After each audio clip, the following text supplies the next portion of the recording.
ਲਓ ਜੀ, ਪੇਸ਼ ਹੈ ਜਲੰਧਰ ਬਾਈਪਾਸ ਦੀ ਕਹਾਣੀ ਬਰਸਾਤ ਐਪੀਸੋਡ 9।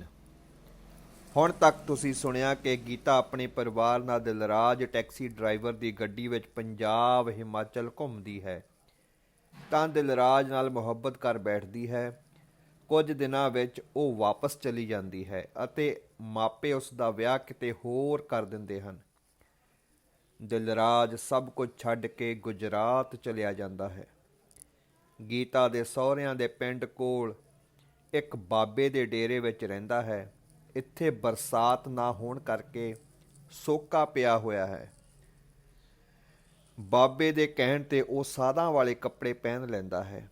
ਹੁਣ ਇਸ ਤੋਂ ਅੱਗੇ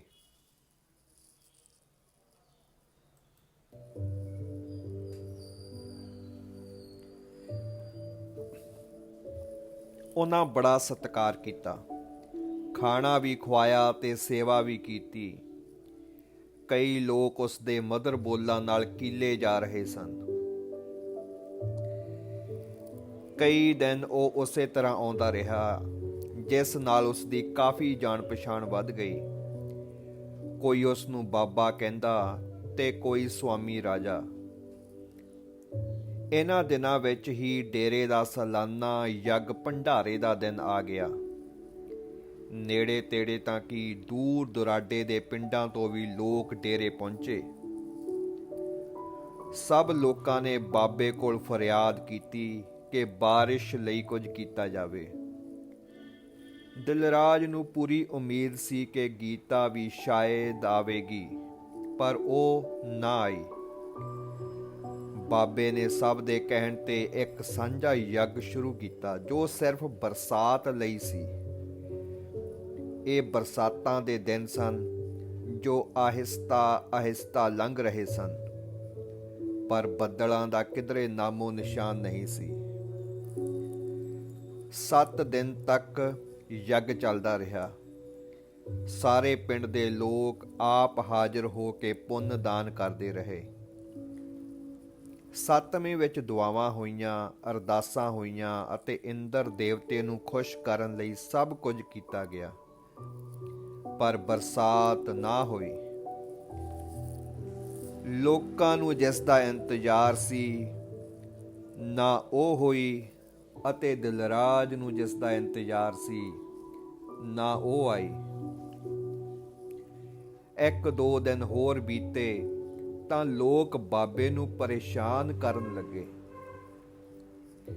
ਇੱਕ ਦਿਨ ਦਿਲਰਾਜ ਜਦੋਂ ਸ਼ਾਮ ਨੂੰ ਪਿੰਡ ਵਿੱਚੋਂ ਫੇਰੀ ਲਾ ਕੇ ਵਾਪਸ ਆਇਆ ਤਾਂ ਦੇਖਿਆ ਡੇਰੇ ਵਿੱਚ ਕੁਝ ਲੋਕ ਇਕੱਠੇ ਹੋਏ ਧਾਹਾਂ ਮਾਰ-ਮਾਰ ਰੋ ਰਹੇ ਸਨ। ਉਹ ਅੱਗੇ ਗਿਆ ਤੇ ਦੇਖਿਆ ਬਾਬੇ ਦੀ ਲਾਸ਼ ਜ਼ਮੀਨ ਤੇ ਪਈ ਸੀ ਅਤੇ ਔਰਤਾਂ ਵਿਰਲਾਪ ਕਰ ਰਹੀਆਂ ਸਨ। ਦਿਲਰਾਜ ਇਹ ਦੇਖ ਕੇ ਸੁੰਨ ਜਿਹਾ ਹੋ ਗਿਆ। ਉਸ ਨੂੰ ਪਹਿਲੀ ਵਾਰ ਮਹਿਸੂਸ ਹੋਇਆ ਜਿਵੇਂ ਕੋਈ ਉਸ ਦਾ ਪਰਿਵਾਰਿਕ ਮੈਂਬਰ ਸਦੀਵੀ ਵਿਛੋੜਾ ਦੇ ਗਿਆ ਹੋਵੇ। ਉਹ ਬਾਬੇ ਦੇ ਸਿਰ ਕੋਲ ਬੈਠ ਉੱਚੀ ਉੱਚੀ ਰੋਣ ਲੱਗਾ। ਬਾਬੇ ਦੀ ਮੌਤ ਦੀ ਖਬਰ ਜੰਗਲ ਦੀ ਅੱਗ ਵਾਂਗ ਫੈਲ ਗਈ ਅਤੇ ਸਾਰੀ ਰਾਤ ਲੋਕਾਂ ਦਾ ਤਾਂਤਾ ਲੱਗਿਆ ਰਿਹਾ। ਦਿਨ ਚੜ੍ਹੇ ਤੋਂ ਬਾਅਦ ਡੇਰੇ ਵਿੱਚ ਹੀ ਬਾਬੇ ਦਾ ਸੰਸਕਾਰ ਕੀਤਾ ਗਿਆ।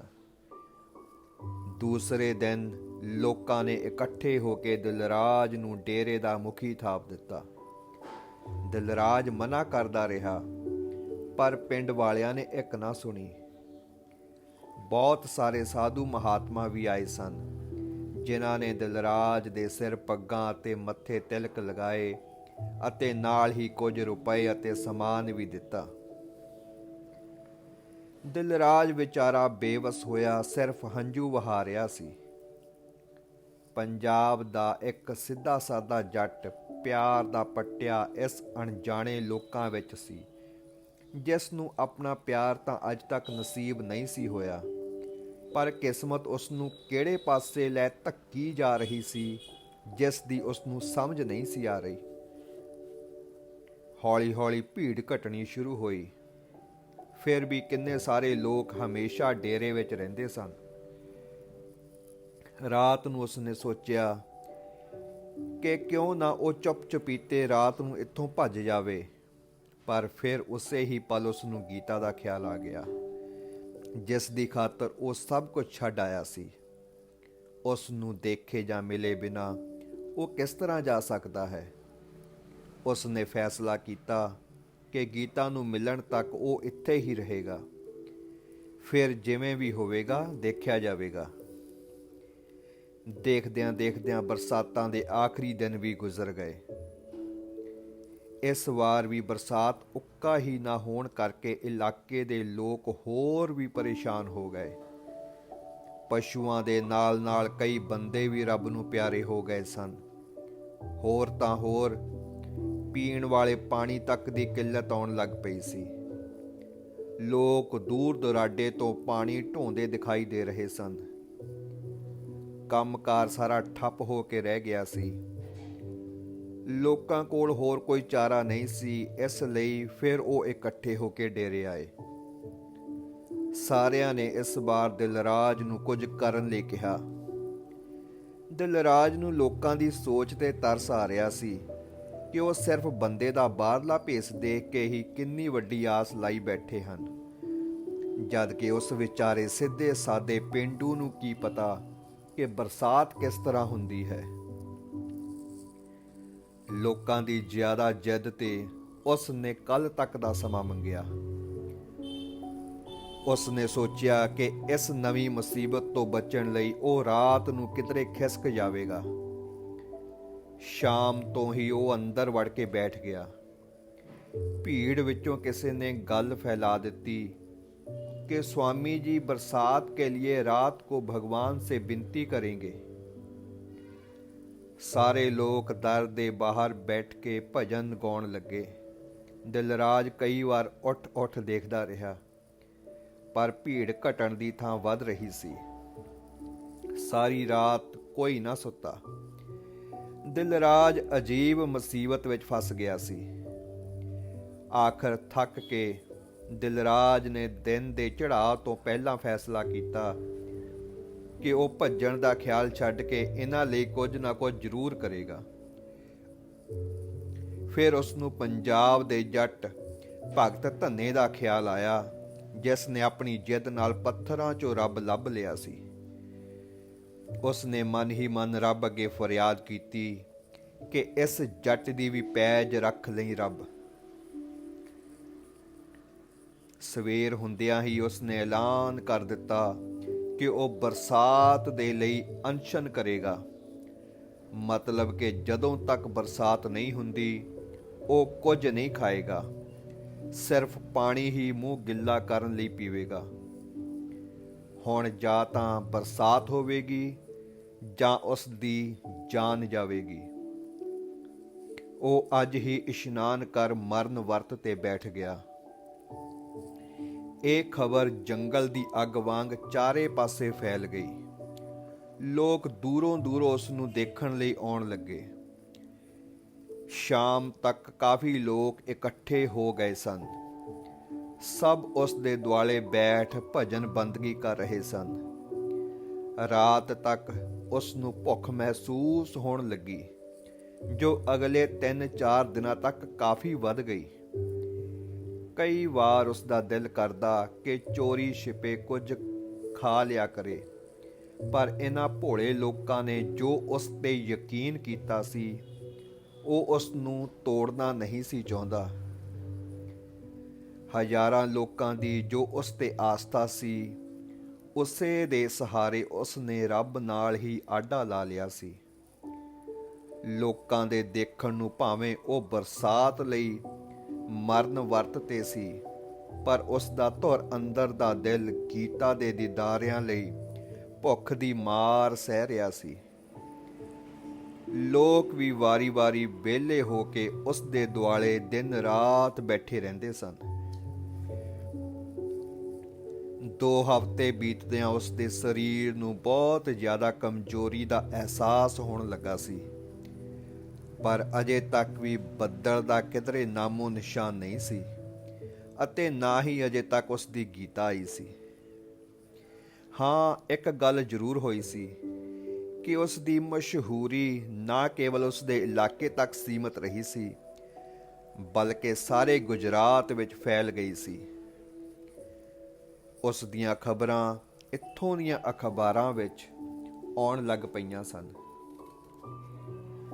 ਇੱਕ ਹਫ਼ਤਾ ਹੋਰ ਬੀਤਦਿਆਂ ਦਿਲਰਾਜ ਦਾ ਸਰੀਰ ਬਹੁਤ ਜ਼ਿਆਦਾ ਨਿਢਾਲ ਹੋ ਗਿਆ। ਹੁਣ ਉਸ ਤੋਂ ਬੈਠਿਆ ਵੀ ਨਹੀਂ ਸੀ ਜਾਂਦਾ। ਮੰਦਰ ਦੇ ਬਾਹਰ ਥੜਾ ਬਣਾ ਕੇ ਉਸ ਨੂੰ ਸ਼ਰਧਾਲੂਆਂ ਨੇ ਲੰਮਾ ਪਾ ਦਿੱਤਾ ਸੀ। ਸਭ ਦੀਆਂ ਅੱਖਾਂ ਨਿੱਤ ਗਿੱਲੀਆਂ ਰਹਿੰਦੀਆਂ ਸਨ। ਲੋਕਾਂ ਵਿੱਚ ਹਮਦਰਦੀ ਵੀ ਸੀ ਅਤੇ ਸ਼ਰਧਾ ਵੀ, ਕਿਉਂਕਿ ਉਹਨਾਂ ਲਈ ਕੋਈ ਜ਼ਿੰਦਗੀ ਮੌਤ ਨਾਲ ਜੂਝ ਰਿਹਾ ਸੀ।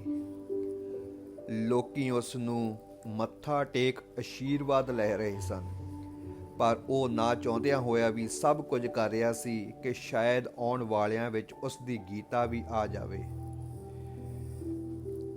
ਇੱਕ ਹੋਰ ਹਫ਼ਤਾ ਗੁਜ਼ਰ ਚੁੱਕਾ ਸੀ। ਦੂਰੋਂ ਨੇੜੇ ਦੇ ਰਾਜਨੀਤਿਕ ਲੋਕ ਵੀ ਆਪਣੀਆਂ ਰਾਜਨੀਤਿਕ ਰੋਟੀਆਂ ਸੇਕਣ ਲਈ ਉਸ ਤੱਕ ਪਹੁੰਚ ਰਹੇ ਸਨ। ਕਈ ਪਿੰਡ ਦੇ ਲੋਕਾਂ ਨੇ ਉਸ ਨਾਲ ਖਾਣਾ ਛੱਡਿਆ ਹੋਇਆ ਸੀ, ਪਰ ਹਫ਼ਤੇ 10 ਦਿਨ ਵਿੱਚ ਹੀ ਉਹਨਾਂ ਨੇ ਆਪਣੀ ਜਿੱਦ ਛੱਡ ਦਿੱਤੀ। ਇਹ ਦਿਲਰਾਜ ਹੀ ਸੀ ਕਿ ਹੁਣ ਤੱਕ ਅੰਨ ਦਾ ਇੱਕ ਵੀ ਦਾਣਾ ਉਸਨੇ ਗਲੋਂ ਨਹੀਂ ਸੀ ਉਤਾਰਿਆ। ਹੌਲੀ ਹੌਲੀ ਅੱਜ 40 ਦਿਨ ਬੀਤ ਗਏ ਸਨ। ਉੱਧਰ ਗੀਤਾ ਦੀ ਸੱਸ, ਜੋ ਕਿਤੇ ਦੂਰ ਯਾਤਰਾ ਤੇ ਗਈ ਸੀ, ਪਰਤ ਆਈ ਸੀ। ਉਸ ਨੇ ਵੀ ਇਸ ਸੁਆਮੀ ਜੀ ਦੇ ਦਰਸ਼ਨ ਕਰਨ ਦਾ ਮਨ ਬਣਾਇਆ, ਜੋ ਲੋਕਾਂ ਲਈ ਇੰਨੇ ਕਸ਼ਟ ਝੱਲ ਰਿਹਾ ਸੀ। ਗੀਤਾ ਦੀ ਸੱਸ ਬੜੀ ਧਾਰਮਿਕ ਸੁਭਾਅ ਦੀ ਔਰਤ ਸੀ। ਉਸ ਨੇ ਡਰਾਈਵਰ ਨੂੰ ਗੱਡੀ ਕੱਢ ਜਾਣ ਲਈ ਕਿਹਾ। ਕੁਝ ਸਮਾਨ ਲਿਆ, ਕੁਝ ਵਸਤਰ, ਕੁਝ ਫਲ ਅਤੇ ਹੋਰ ਬਹੁਤ ਸਾਰੀ ਸਮੱਗਰੀ ਸੁਆਮੀ ਜੀ ਨੂੰ ਭੇਟਾ ਕਰਨ ਲਈ ਗੱਡੀ ਵਿੱਚ ਰਖਾ ਲਈ। ਗੱਡੀ ਤੋਰ ਲਈ, ਪਰ ਗੇਟ ਲੰਘਣ ਤੋਂ ਪਹਿਲਾਂ ਹੀ ਗੱਡੀ ਰੋਕ ਦਿੱਤੀ। ਉਸ ਨੂੰ ਆਪਣੀ ਨੂੰਹ ਦਾ ਖਿਆਲ ਆਇਆ ਅਤੇ ਸੋਚਿਆ ਕਿ ਇਸ ਨੂੰ ਵੀ ਨਾਲ ਲੈ ਚੱਲਦੀ ਹਾਂ। ਗੀਤਾ ਦਾ ਦਿਲ ਬਿਲਕੁਲ ਵੀ ਕਿਸੇ ਧਾਰਮਿਕ ਕੰਮਾਂ ਵੱਲ ਨਹੀਂ ਸੀ। ਉਸ ਨੂੰ ਸ਼ਾਇਦ ਵਿਆਹ ਤੋਂ ਪਹਿਲਾਂ ਹੋਈ ਘਟਨਾ ਅਤੇ ਵਿਆਹ ਤੋਂ ਬਾਅਦ ਰੱਬ ਤੋਂ ਯਕੀਨ ਉੱਠ ਗਿਆ ਸੀ। ਉਸ ਨੇ ਕਿੰਨੀਆਂ ਫਰਿਆਦਾਂ ਅਤੇ ਅਰਦਾਸਾਂ ਕੀਤੀਆਂ ਸਨ ਕਿ ਆਪਣੇ ਦਿਲਰਾਜ ਨੂੰ ਪਾਉਣ ਲਈ, ਪਰ ਰੱਬ ਨੇ ਇੱਕ ਵੀ ਨਹੀਂ ਸੀ ਸੁਣੀ। ਇਸੇ ਲਈ ਉਸ ਨੂੰ ਇਹਨਾਂ ਧਾਰਮਿਕ ਕੰਮਾਂ ਵਿੱਚ ਬਿਲਕੁਲ ਵੀ ਯਕੀਨ ਨਹੀਂ ਸੀ ਰਿਹਾ। ਅੱਜ ਸੱਸ ਦੇ ਕਹਿਣ ਤੇ ਪਹਿਲਾਂ ਤਾਂ ਗੱਲਾਂ ਬਣਾ ਕੇ ਜਵਾਬ ਦੇਣ ਦੀ ਕੋਸ਼ਿਸ਼ ਕੀਤੀ, ਪਰ ਵਿੱਚ ਵਿਚਾਲੇ ਪਤੀ ਦੇ ਕਹਿਣ ਤੇ ਨਾ ਚਾਹੁੰਦਿਆਂ ਹੋਇਆਂ ਵੀ ਤਿਆਰ ਹੋ ਗਈ। ਦੋਵੇਂ ਨੂੰਹ ਸੱਸ ਗੱਡੀ ਵਿੱਚ ਬੈਠ ਡੇਰੇ ਕੋਲ ਪਹੁੰਚ ਗਈਆਂ। ਕਹਾਣੀ ਦਾ ਬਾਕੀ ਹਿੱਸਾ ਅਗਲੇ ਐਪੀਸੋਡ ਦੇ ਵਿੱਚ।